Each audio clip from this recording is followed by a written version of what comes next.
Bienvenidos a J-Boss, bienvenidos a la radio, bienvenidos a esta Radio Soldados, tu radio amiga en FM 87.5, la primera del dial.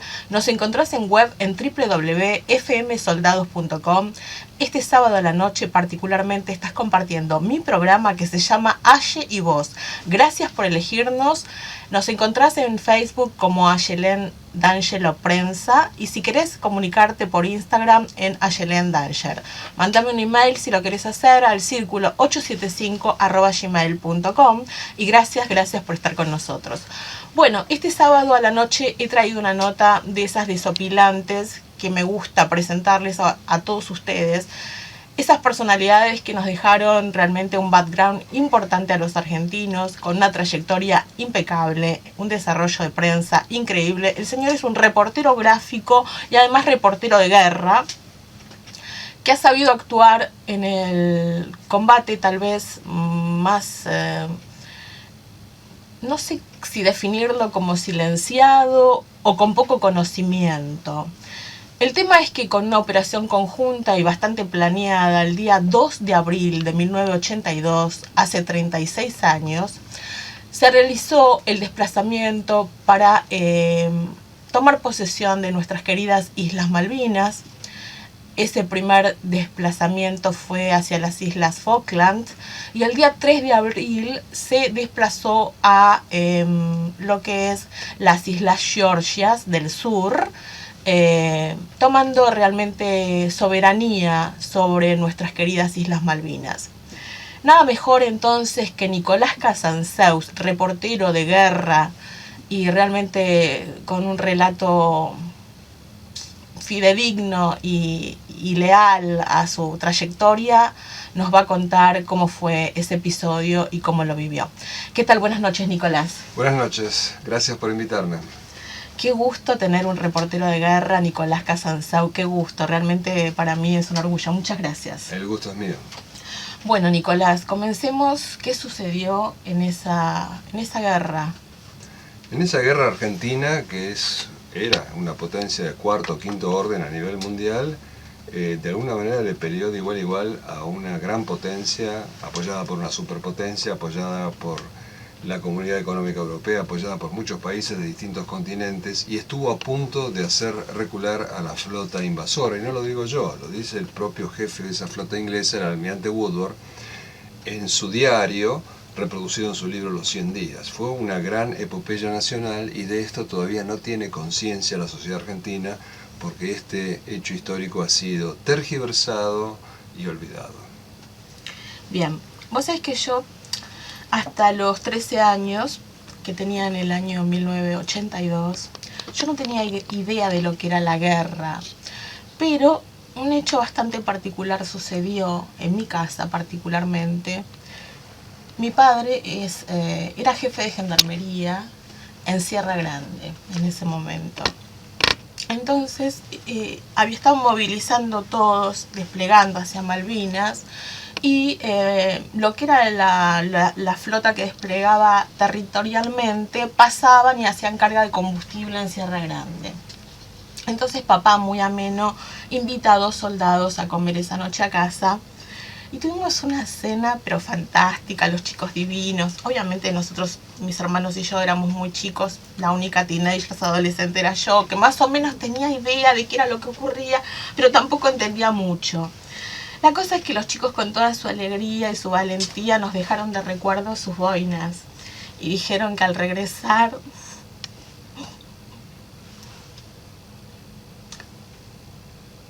Emociona fuerte. Perdón, nos dejaron las boinas, pero nunca volvieron. Ese es el relato. Esto es lo que la gente a veces no sabe de Malvinas. O sea, o no lo entiende, quien no pudo percibir lo que fue esa guerra. Sí, bueno, la culpa de esto la tiene este fenómeno llamado desmalvinización, que no es otra cosa que una forma de censura, que fue impuesto este fenómeno al día siguiente de la caída de Puerto Argentino. Lo impuso la Junta Militar del momento, la que volteó a Galtieri, y con altibajos ese fenómeno de censura, desmalvinización, siguió y sigue hasta el día de hoy. Como resultado de esto, la población argentina no tiene idea de lo que realmente pasó en Malvinas. Por eso me gustaría que desarrolláramos un poquito cómo fueron los acontecimientos históricos, cuántos días pasaste, cómo arribaste, cuál fue tu primera sensación, porque supongo que cuando te sentaste en ese avión que desplegó helicóptero o medio por el cual llegaste a Malvinas, te sentaste y sabías que ibas a una guerra.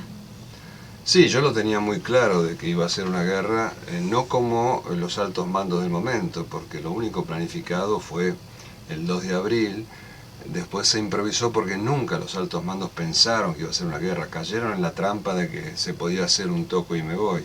Yo sin embargo había leído bastante historia y conocía la idiosincrasia inglesa y sabía que iba a haber una guerra. De hecho, en abril los oficiales me decían, ¿cuándo se arregla esto? Y yo civil, les decía, esto no se arregla, viene la sangre y fuego, y así ocurrió. Fue muy emocionante desde ya pisar suelo malvinense por primera vez. Fue también una sensación como surrealista, ¿no? Era difícil creérselo, había que pellizcarse un poco para creerse que esa bandera argentina flameando allí, estaba flameando sobre Malvinas después de tantos años de ocupación británica. Sí, y particularmente ¿a dónde arribaste? ¿A qué ciudad? No, Puerto Argentino, que en ese momento había sido Puerto Stanley, según los ingleses. Brevemente fue rebautizado por los argentinos como Puerto Rivero, pero como Rivero es un personaje controvertido, casi inmediatamente le cambiaron el nombre de Puerto Rivero a Puerto Argentino. Bien, ¿y tu estadía allí, en dónde tenías tu sede, dónde te alojaron? ¿Cuál fue la contención que te brindaron? ¿O cómo te movías? Si te movías en forma independiente, ¿tenías algún mandato preciso de cómo tenía que ser la cobertura? ¿Hasta dónde te arriesgabas vos como reportero de guerra también? Porque estabas expuesto a todo. No, yo no tenía ningún mandato y tampoco lo hubiera obedecido, simplemente limitaban mis movimientos porque yo era corresponsal de guerra y según la Convención de Ginebra el corresponsal de guerra participa del esfuerzo bélico de su país, por lo tanto tiene que supeditarse a las órdenes de los mandos de ese país. Yo me basaba en una hostería que era la única que había quedado abierta, el Aplangus, donde paraban los capellanes, gente de inteligencia, algunos médicos civiles, dormían algunos aviadores navales.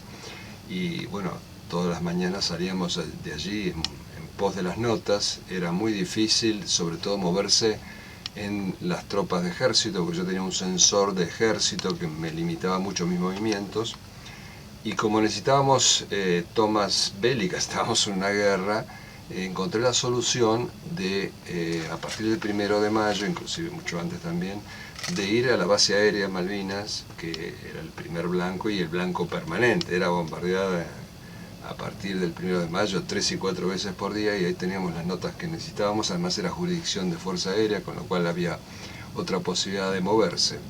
Era conseguir las notas, después del 1 de mayo, que se hizo muy difícil el tema del reaprovisionamiento, también me ocupaba de ayudar a los soldados en lo que pudiera conseguirles que ellos necesitaran, porque los civiles podíamos entrar a las tiendas de los kelpers y Menéndez, el jefe de la guarnición Malvinas, le había prohibido a los militares abastecerse allí, entonces también me ocupaba de eso. Y a la noche era hacer las comunicaciones con Buenos Aires y después volver en medio de la oscuridad y los tiros que muchas veces se desataban entre propia tropa a la hostería. ¿Cómo vivías eso, el bombardeo? ¿Lo escuchabas? ¿Estaba lejos? ¿La guerra en sí vos la palpabas a diario o estaba en un centro, en un foco en el cual vos accedías de vez en cuando, hacías tus relevamientos periodísticos y regresabas a tu base? No, sí, yo a las noches regresaba, pero durante todo el día lo que buscábamos era eso. Estábamos en el aeropuerto y pasa lo que pasa cuando alguien cubre una guerra como periodista. Cuando había una alerta roja, ¿qué hacían los soldados? Se guarecían en los pozos de zorro. Nosotros salíamos porque desde el pozo no ves nada.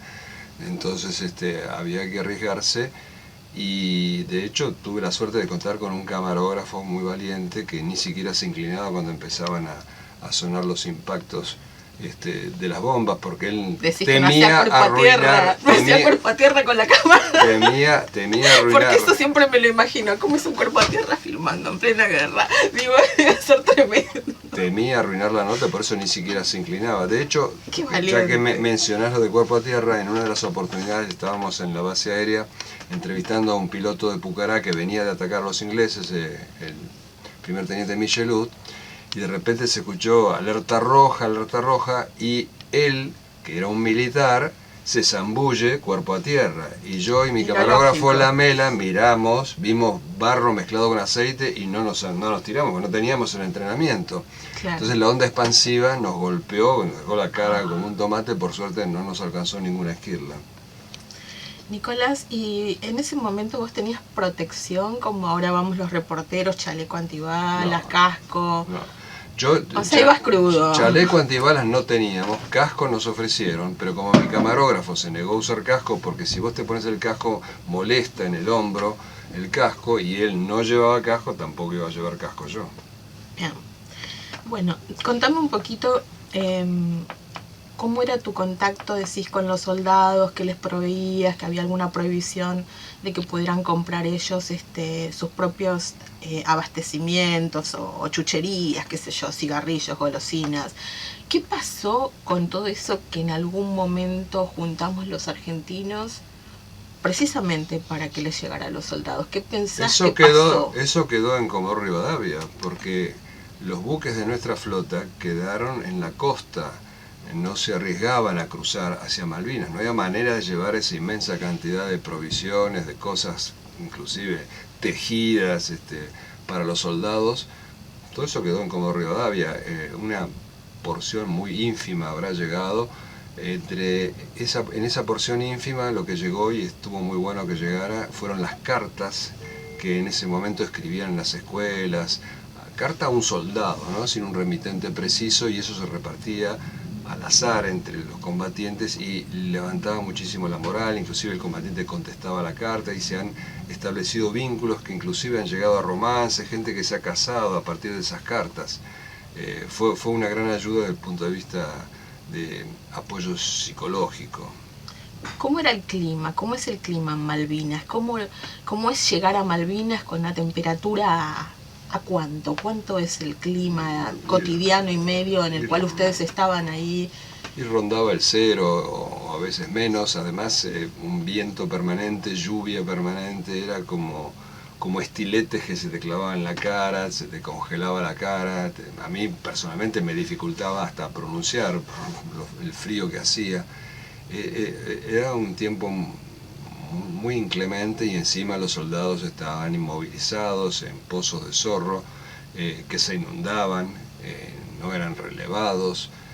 La verdad que el planeamiento del general Menéndez fue, digámoslo suavemente, discutible. O sea, enterrar a 8.000 soldados alrededor de sí mismo en Puerto Argentino en una actitud pasiva fue como una especie de destrozar a la tropa antes de entrar en combate. Eso reflejó la pasividad del general Menéndez durante todo el conflicto. ¿Cuántos soldados fueron desplegados? Nosotros teníamos idea de que en ese momento éramos unos 10.000 en las islas, y sumando a los aviadores, a los barcos que sí se aproximaron o entraron en Malvinas, con toda la furia 14.000. Y bueno, después de la guerra fueron agregados otros contingentes, y ahora nos encontramos que hay casi como 30.000 veteranos. Sí, es lo que conversábamos hace un rato, ¿no? Como que ahí también hubo una adhesión de algunas personas que en realidad no desplegaron, que fueron solamente apoyo, o fueron alguna circunstancia en la cual no llegaron a ser efectivos ni desplegar a la guerra. Claro, que no estuvieron en zona de combate. Exacto. Nicolás, ¿y las bajas cuántas fueron? Bueno, las bajas nuestras están claras. Ahora hay un nuevo número oficial. Siempre se habló de 649, pero también siempre se supo que no era una cifra exacta, porque por ejemplo allí se incluyeron a los tripulantes del helicóptero que cayó en Caleta, Olivia, que fue claramente un accidente, no fue producto de la guerra. Y ahora afortunadamente el ejército blanqueó la cifra definitiva, que queda en 632 caídos. Bien. Nicolás, y más o menos esto no es un conocimiento específico seguramente el que tendrás, pero al haber participado en la guerra, ¿cómo era nuestra artillería? ¿Cómo eran nuestros helicópteros, nuestra flota en relación a lo que tenían ellos, ¿no? Primer mundo, Inglaterra, organizaciones de las Naciones Unidas.